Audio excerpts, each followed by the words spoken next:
Welcome back to the Everything Journals podcast. I'm Steph, And I'm Tara. and this is the place where we talk about journaling, creativity, stationery, and the very imperfect process of figuring life out along the way. Basically, two sisters who love paper, pens, and coffee, and who occasionally plan entire trips around stationery shops.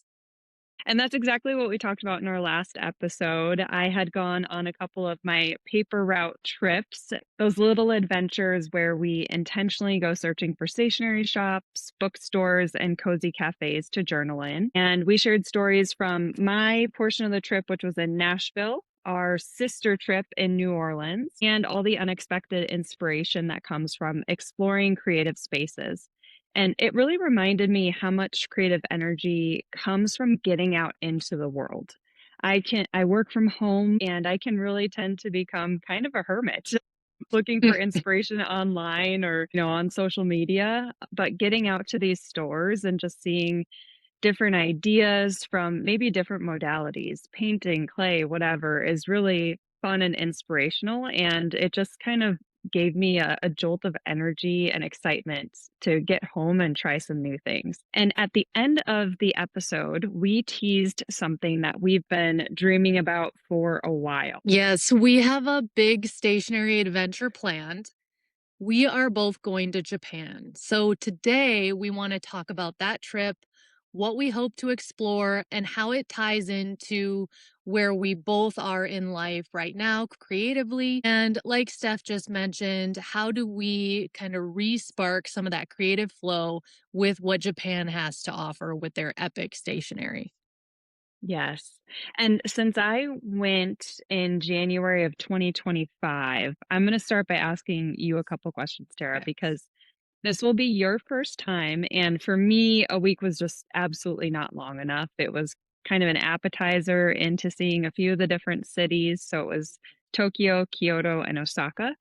However, I was with a group of people who are not as into stationery, so hit one store. That was it. It was not enough. But I'm curious, since I think you've dove into the research even more than I have, why do you feel like Japan has become kind of this mecca of all things stationery, paper, pens? What is it about Japan, maybe culturally, in the past or currently, that you feel like makes it this must visit? Yeah, I think a lot of what I've found is their great attention to detail and quality.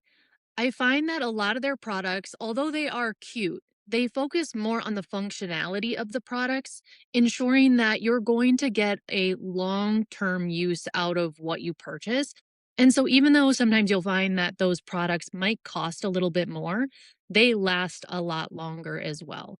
So, for me, what I'm excited to see is really more of behind the scenes on some of those items is how they make the inks, how they make washi paper, how they put journals together, because their slow attention to detail in every form. For example, their journals that open to lay flat, something that's kind of a no duh thing. We open many journals here that are, made in that same way. And we know it's hard to write on. There's a hump.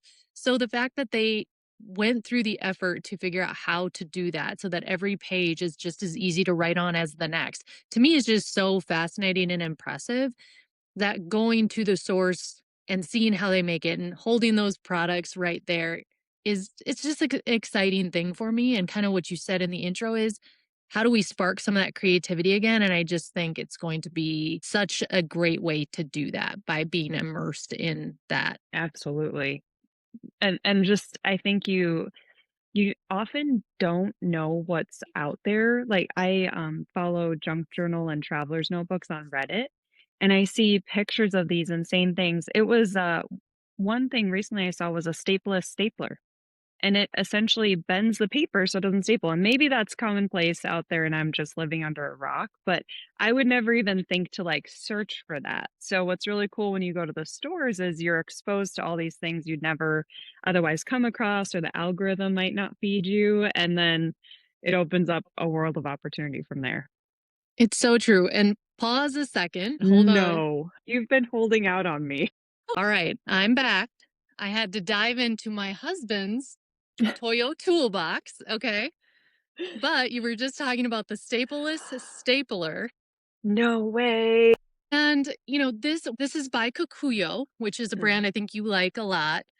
We were at a stationery shop here in Minneapolis who specializes in bringing in Japanese products. And this was one of the ones that caught my husband's eye immediately. It pushes in and it does. It basically folds the paper over itself and holds it together. So, of course, we had to get it. Genius. But you brought it up. So I had to show what you were talking about because I do have one. Yes, thank you for showing. I actually had to watch a YouTube video to, like, totally understand how it worked because my mind just wasn't wrapping around it, or even I started questioning how well it actually held the paper together. So is it effective or is it just a cool concept? And based on the video, I haven't tried one, but it did seem to hold the paper together pretty well. Is that what you found as well? It does. It does pretty good on a few sheets of paper. I will say, obviously, it's just like a hole punch. It only has but so many, or so much room for it to punch. So if you're doing like 3, 4 documents together, works great. Any more than that, you're going to struggle even just to punch it through. But Mm. I would say it's kind of a fun ad and you don't have to replace staples Oh, that's so funny. Or jam your stapler. I feel like I run for into that. that constantly. Oh, how Exactly. funny. Funny. Well, But or things ask your like, friends what oh, else they yeah. have they're not telling you about. I didn't mean to hold out. It's been in my husband's little box. He kind of took it over, but it is a fun one. And that's kind of the exact thing that I look forward to going to Japan and seeing and being able to learn kind of the why behind some of them because there are stories behind every one of their products. And that's something I didn't realize for a long time is really as you dig into brands and why and how they develop, there is this great story of how they came about, why they design things the way that they do. And then it just comes all to life when you're actually using the product. You can see the actual artsmanship and creativity put behind the making of it all. Mhm. Absolutely. I have to say on the topic of Kikuyo, this is a spoiler alert, so we won't share more about this until after we get back from Japan, but there was something that Kikuyo did with their life planner and their writing board that inspired an entirely new product design that I'm doing under the paper purse kind of product line. So, really excited to share. Still perfecting it a little bit, but it's those types of things, like, you just never know what you see that could inspire a spread or a totally big concept that takes on a life of its own.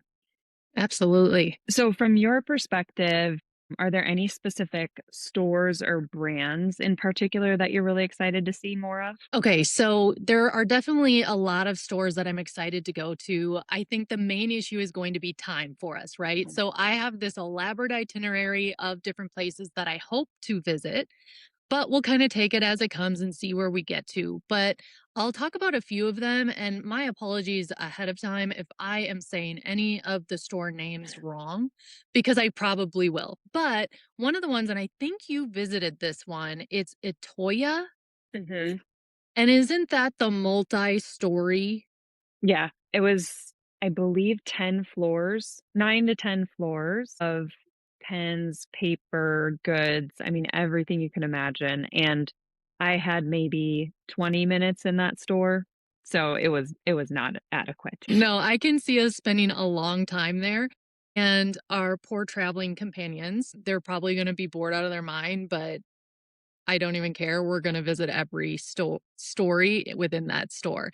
But that one, they have just a plethora of stationery, which is why that one is on my list, even though it might be kind of a more basic one. They have everything from pens to painting to journals. I mean, just the list goes on and on. And I mean, how could they not with that many stories? But that is one. Now, another one that I'm excited for is, and I'm not sure if I'm saying it right, but it's Anchora and it's a fountain pen stationery kind of experience. And I believe that it's one where you can kind of customize or make your own fountain pen. And I love fountain pens. And so that just kind of experience of kind of the behind the scenes, you not only get to pick your colors, right? But like just seeing the different pieces that you would put in there, I think is just a fun experience. And of course, a great gift for yourself to bring back home.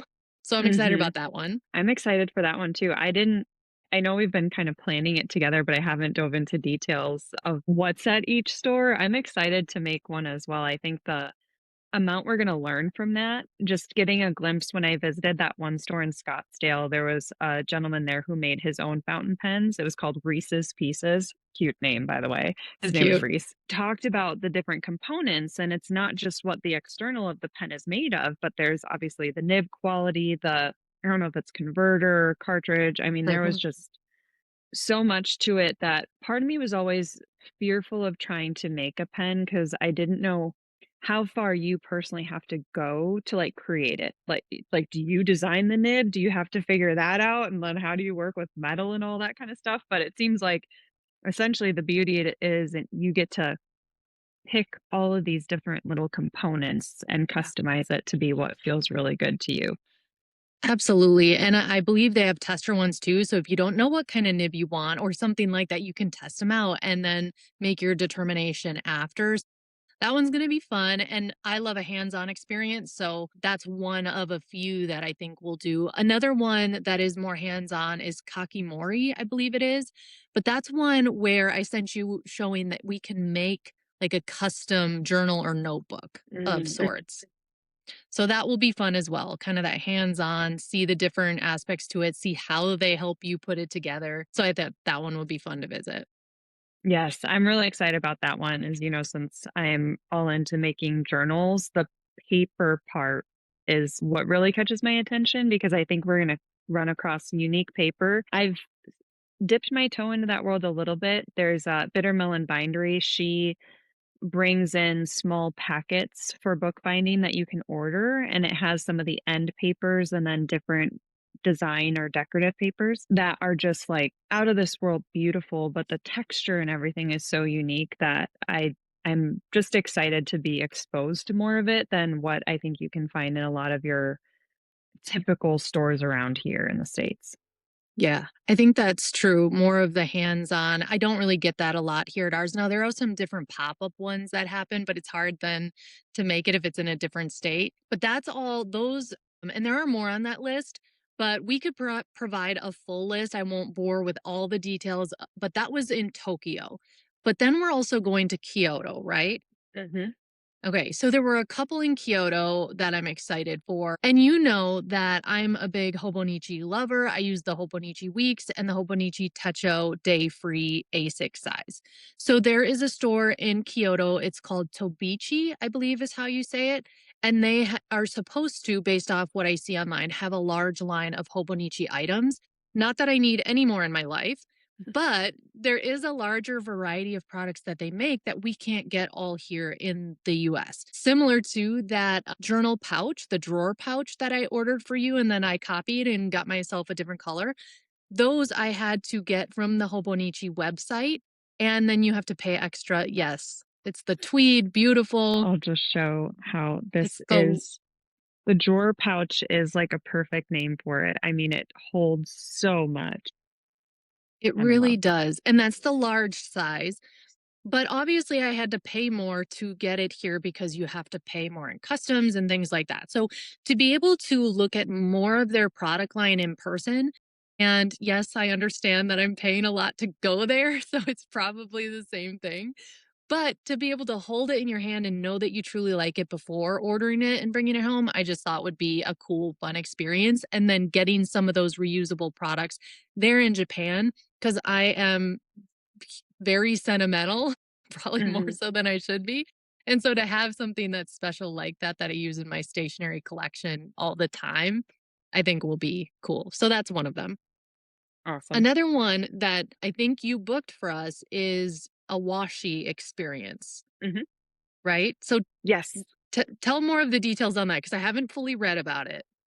Well, the site didn't translate super well, so we're going in a little bit blind, where I believe we may be making our own washi paper. At the very least, we will learn how washi paper is made. And I'm excited to actually like see it. And maybe there's YouTube videos. I haven't searched super hard knowing that we were going to do this workshop. I kind of didn't want to spoil the surprise, but I've read about washi paper to better understand like what is it, what makes it unique, the strength, the durability, the process. So For sure, we're going to have a deep dive of that. I believe we actually make our own paper and can choose to make a journal or notebook out of it at the end, according to the somewhat choppy translation of the website. But we booked it, so we'll find out. We're in.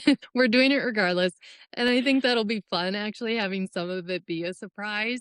Mhm. But so far, so for activities, we've touched on pens, journals, making paper, and then there's also a place that I wanted to visit that has or is supposed to have a large amount of stamps.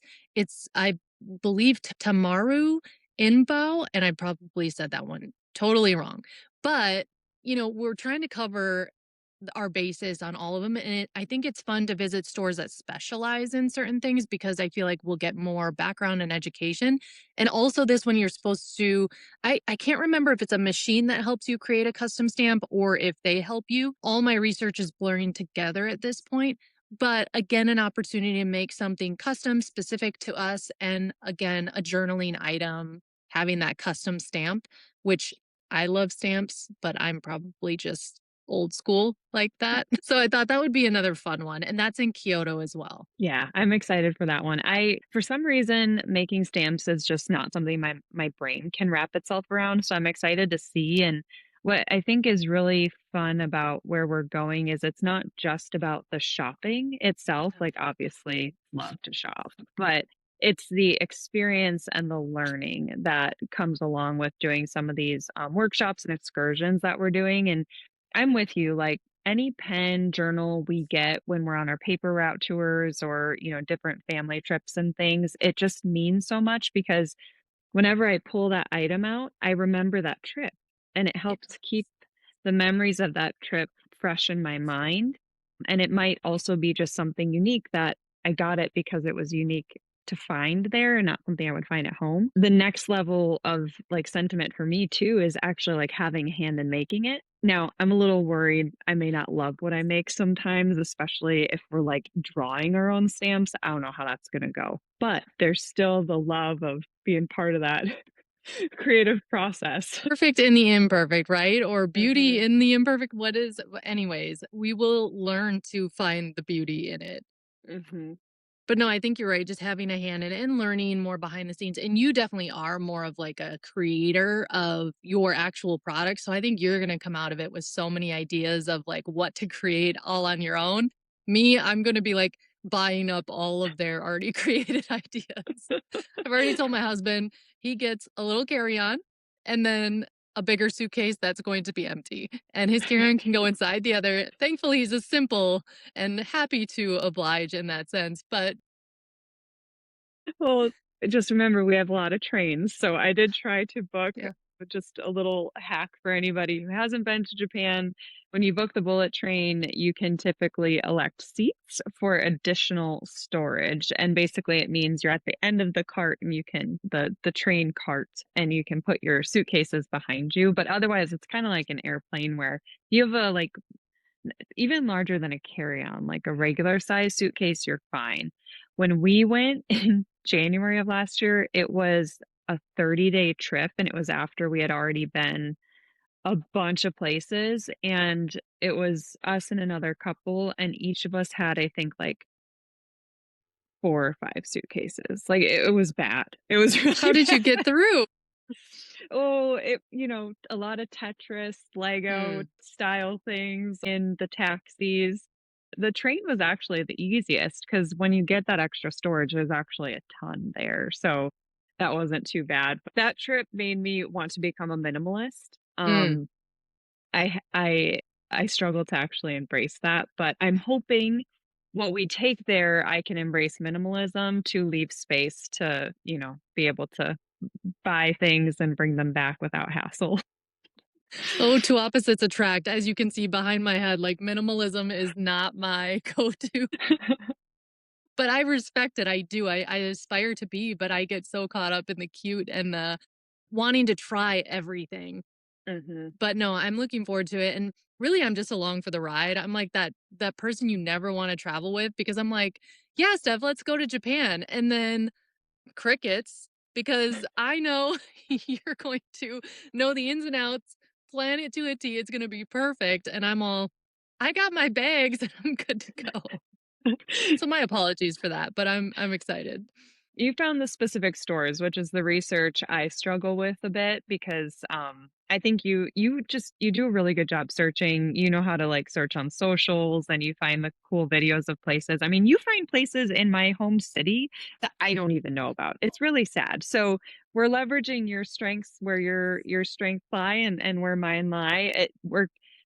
I'm just worried about, do we have a place to sleep, and can we get Mhm. from point A to point B and back at some point? And That's good. fortunately, Japan just makes it so easy. I mean, there's just so much to love there when you talk about precision and efficiency and the politeness and the culture. I mean, quick segue, when we were on the train, the folks in front of us wanted to recline their seat. They actually turned around and asked if we would mind if they recline their seat. And Oh, there's a ton wow. of room, mind you. Like, they didn't have to worry about us, and it was just so polite. So I'm excited for you to see that because I learned so much just about the people and the culture and the way they do things. Even when you're at a restaurant, as an example, and you have your purse, they will bring a container for you to put your purse in so it doesn't have to be on the floor. So, like, the level of cleanliness and just attention to detail. Sometimes I feel a little weird because, when we were raised, I think our father brought some of that. We're Mhm. For those watching and listening, a little bit of our backstory. We are part Japanese. Our grandma is full Japanese. Our dad is half or a quarter.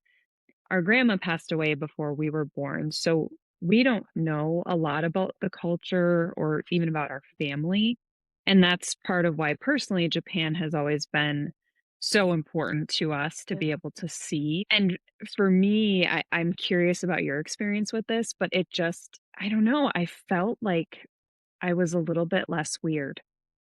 Mm. If that makes any sense. Like, "Oh, that's where I get that from. That's why dad did that," or, "Oh, okay." Like, there's just some things that start to make sense and click, and, I could be misreading it or reading into it, but it was a cool feeling just to understand when you don't see a lot of that culture raised with it, but you have bits and pieces you don't know are attributed to that, to then see it in a broader context it was really cool. Yeah. No, you came back saying that, and that intrigued me because I do think that's something we always struggled with is feeling a little out of place, for whatever reason. And so I look forward to experiencing that and kind of the quieter. I mean, that's just me in general. I know you wouldn't think that here I am on a podcast, but in general, with how I am in life, it's a little calmer, just, quieter. And so to feel that in the culture overall, I think it'll just be a nice reset and something to feel. And yes, like you said, this goes deeper than stationery for us. It just so happens that now we also both have this passion of the stationery. And so it's kind of another special way to kind of tie in the reason for a visit so that we can not only see and learn a little bit more about, that culture and then also this other side of stationery. And then for our significant others, things like food and which I can't lie, I'm excited about as well, but Mhm. my husband said the main thing is as long as he gets to eat good food, he's fine with whatever else we drag him to do. So, Tons of good food. I'm curious if it's a similar experience this time, but what I found last time was the street food was actually, I think, pretty much our favorite versus the sit down restaurants. And granted, they were fabulous sit down restaurants, and we didn't do a ton of research on them ahead of time. However, like when you're going through like the fish market, which we'll definitely hit up, there's food stalls galore, wonderful snacks. Just the food inspiration is endless. Speaking of some cultural differences, though, one thing that surprised me, and you'll see signs so you won't make this mistake, but you are not supposed to walk and eat. So even though, like, especially with the videos I've watched, there's, croissants that are like smashed and you can like walk around and eat them dipped in frosting and chocolate, or you've got deep fried crab legs and all that stuff that's really mobile. Once you get your food, you actually stay parked by that stall or within that stall and you finish eating. You do not walk around with food. oh, interesting. I mean, that's good to know. I mean, I think I can catch on pretty quick, but we're going to have to help my husband just because he is a little less, I guess, aware of his surroundings and just beats to his own drum. and so we might have to reel them in a little bit to help with that, but it's good to know. Yeah. We'll be okay. We survived last time. I definitely feel like we probably made people, like, question what we were doing sometimes, but I think as long as you're polite and you're trying, that's the best that you can do. That's good to know. Good to know. Yeah. But yeah, all in all, I think it's going to be a great trip. And really, one of the parts I forgot to mention, but I'm super excited about is, I love fountain pens and I love fountain pen ink. There is another store, and we'll have to just give a list or, a review at the very end after we're back from our trip of how these things went, but that you can make custom inks. And, who knows, maybe a custom everything journals store ink is in our future. Of course, that's me dreaming, but I'm super excited to see like how do they mix these inks? How do they come to the conclusion that these certain colors work together to, make this perfect color that you're looking for? And so that's one that's probably top of my list that I'm really excited to at least come out with one bottle of my own custom colored ink. So that's another Yes. one. Yeah, I'm really excited for that one. It's still you can only book out about a month for that particular workshop. So I'm keeping an eye. I think by the end of this week I can book for us to actually take the ink making workshop, but I think that'll be really fun. And they do say once you create your custom color, you can actually reorder once you get back home. So I did that'll see be that. So yeah. I'm excited. If I can actually make a cute, again, we talked about creating something and it may not be perfect. That could be my ink color as well. But that leads me to, asking you about wabi-sabi. Now, Mm, that's something that you've talked about before and really just kind of, embraced learning more about accepting the beauty in the imperfect. mhm. Share more about that and what that means as far as, going to Japan and what you hope to see more there that you could expect to see from that philosophy. Yeah, yeah. I forget where I first stumbled on that concept. It might have been in the book you loaned me, which is Ikigai.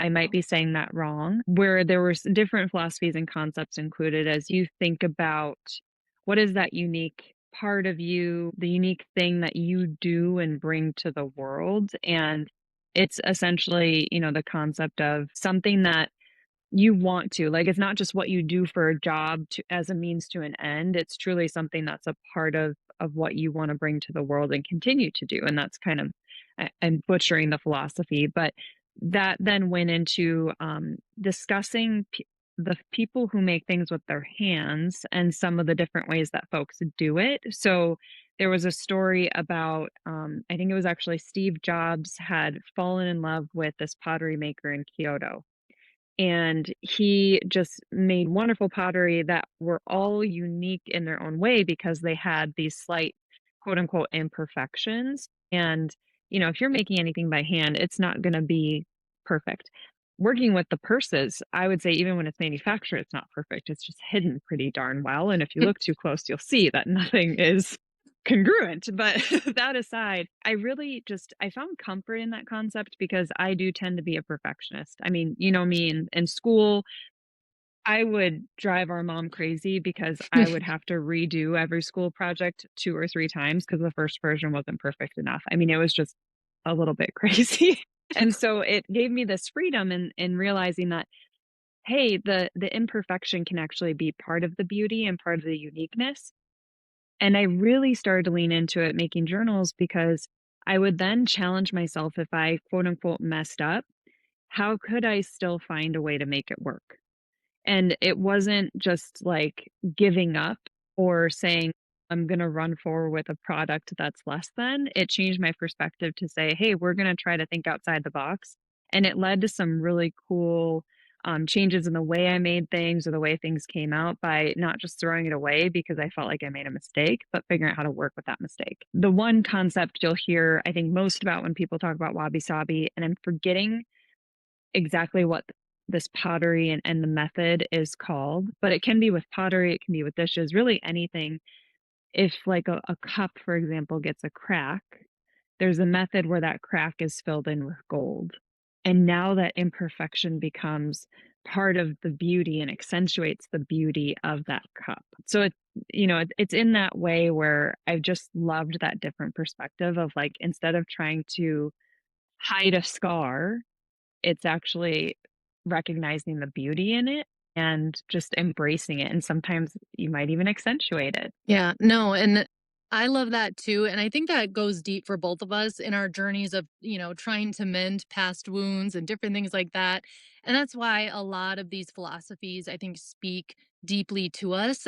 And then on top of us kind of opening the door after these corporate lives to this creative side and just allowing more of that to come out, there is this transition period of having to accept that creativity doesn't always look what we would envision as perfect in our minds initially. And that's something too that journaling has kind of opened up for me as well as just because you made a mistake, it's only a mistake off your original plan. That doesn't mean that there's not a way or path to make it beautiful and even better than when you originally started. So, I think it's just something that I look forward to seeing more of when we go there and just trying to embrace it more and more. Cause it really, although we know these things now and we've learned them, it's kind of a daily reminder to kind of live by them too, right? Like not to Yeah. fall back into past views or mindsets. Absolutely. Limiting beliefs, the ruts in the road that of your mind that are are so ingrained from years and years. I finally picked up the book. We had gotten together, The Creative Act by Rick Rubin, Mm. and I've really been enjoying the chapters don't necessarily flow in a story. So I think you could essentially pick up the book and jump in anywhere that you want. They're just really short, easy read chapters where he'll then like summarize the concept in like a statement at the end. And it reminded me of, the process when I started leaning into creativity and making things with my hands is what I'll call like the creativity I've been exploring that I've never really explored before. It can somewhat shift the way you see the world and you go about your life and vice versa. And that is part of why I may not say this clearly, but part of why I've so loved junk journaling because instead of just thinking about being present and aware, it kind of forces you to because you're looking for those fun, cool scraps that you come across throughout the day that you can then put in your spread. And when you're making things, at least for me with my hands, I start to look at everything I come across for inspiration. And I think that when we go to Japan, it's also going to just be so inspiring to see the different architecture, the different patterns, the different way colors are compiled and used. And we talked a little bit about like how could we bring that back even in the mail club and give try to contain the essence of what we see and feel into little pieces that we could then bring back and share with our community. Yes, and I'm so excited for that part just to have a little refresh and something special that we can bring back from there, or at least the ideas of it. So, not a spoiler because we don't know what that's going to look like yet, but we definitely plan on including that in a near future mail club once we return. We're going to have a great time in Japan. It's going to be a great trip. There's so much we're going to have to update on when we get back in another episode. But before we wrap up this episode, Steph, you're working on big things in general. So, on top of planning this whole Japan trip, you also have a book in the works, right? Mm, And so, share with us where you're at with that. When is that expected? What can you share because yeah. I'm excited to know.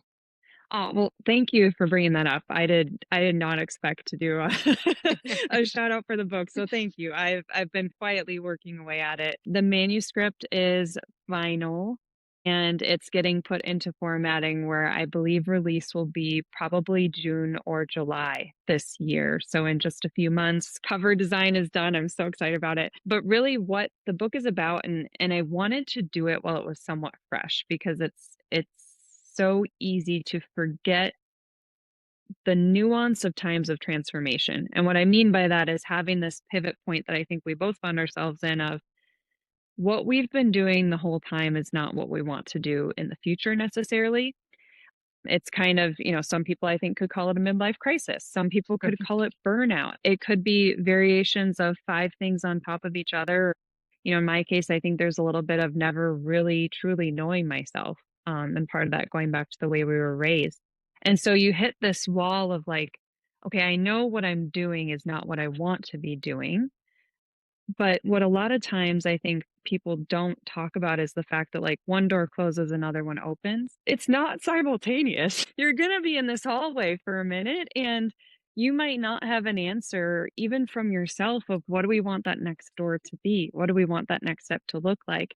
And so, you know, you shared junk journaling as a outlet, a practice, a way to reconnect and meditate at the perfect time that I was facing all of this. And so, what I wanted to do was share a little bit about my story to give people context, but really it's about the practice of using journaling as a way to reconnect with yourself and how you can do that. It's not forcing people to have to journal in a certain way by any means, but how it can help you reconnect because I think that could be what a lot of us are actually looking for is a way to reconnect with who we are now or who you're becoming, not necessarily who you were 15 years ago when you set out on this career or this life that you find yourself in now. And that's growth. That's okay. It doesn't mean you wasted those 15 years. You've become someone different. So, how do we tap into who we are now? And then if journaling becomes that method that works for you, how do you make it stick? I've journaled off and on for so long before you showed me creative journaling or junk journaling. And the practice itself just became really easily integrated into my life, and I think that's key for any habit. It has to become integrated. So then I touch a little bit on some of the experience that happened after creating a journaling practice and integrating it into my life. Some of the barriers I ran into, obstacles, doubts, objections, and how I overcame and trying to give people resources and tools for that. So it was a really long-winded explanation, but I just felt that if I were to put anything out into the world, I wanted it to be something that could truly help people. And you sharing this with me helped me so much. This is what I wanted to share out further because it made such a difference. So I would love for anybody watching this episode, if that sounds at all interesting to you, I do have a team I'm putting together, the launch team, that will get initial copies at the lowest price, where you can get early access to read, hopefully leave a review, and just help to get the word about the book out there. Well, I'm number 1 on the list. I've only gotten snippets of the book. I know you've done so many revisions since I got my eyes on it. And really, for all those watching, Step is, while she's great at making the paper purses and everything as well, she has so many things she's so good at, and writing is one of them. In the small pieces that I've read, her ability to put into words what I feel when I journal and also the place that I felt lost and what journaling helped with. I mean, it's like she was in my mind as I was reading it. And so, really, if you're looking for an inspiring but also creative book, this is definitely it. And Steph knows, not all of you know, I'm not a big reader. Okay. These books behind me, these are journal books. Okay. They are not reading books. But this book kept my attention. Why? Because it's something I care about. It's something that I'm personally on the journey for. And I think so many of us are. So, I'm so happy you shared that with us. I know I put you on the spot, but I did it because I think also part of this Japan trip is to continue to explore this advancement and development that we're both looking for and kind of what's inspired your book. And so it goes hand in hand, but also now every episode I'm going to commit you to an update of where things are. Awesome, I will. So we can't wait to hear more. But, this trip still feels a little surreal and like it's actually happening. But what we're really excited about isn't just the shops or the stationery, it's the chance to continue to learn, explore, and come back inspired. And hopefully bring some of that inspiration back to our Everything's Journals community. That's all of you out there, whether it's ideas, small pieces we are able to find, or maybe even some custom ink someday. And if you've been to Japan and have favorite stationery shops, paper stores, or cafes, we absolutely should visit.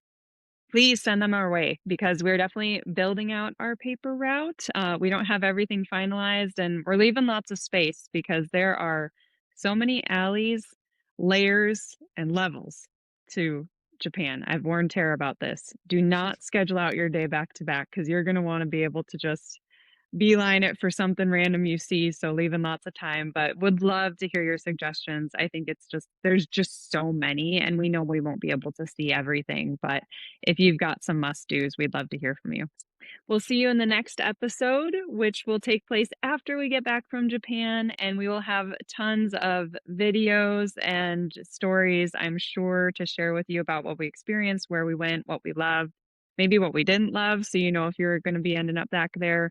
And of course, for our community, we'll make some resources too, of a list of the stores we went to, the routes, the paths, probably even some travel hacks. It's not difficult to navigate Japan, but if you haven't been there, just want to make it easy for you to be able to find your way if you get the chance to go. So, more to come. And of course, I will be prepared for sharing a book update, knowing that Tara will be asking in the future. So excited for that. So thanks for hanging out with us today. We'll see you in the next episode.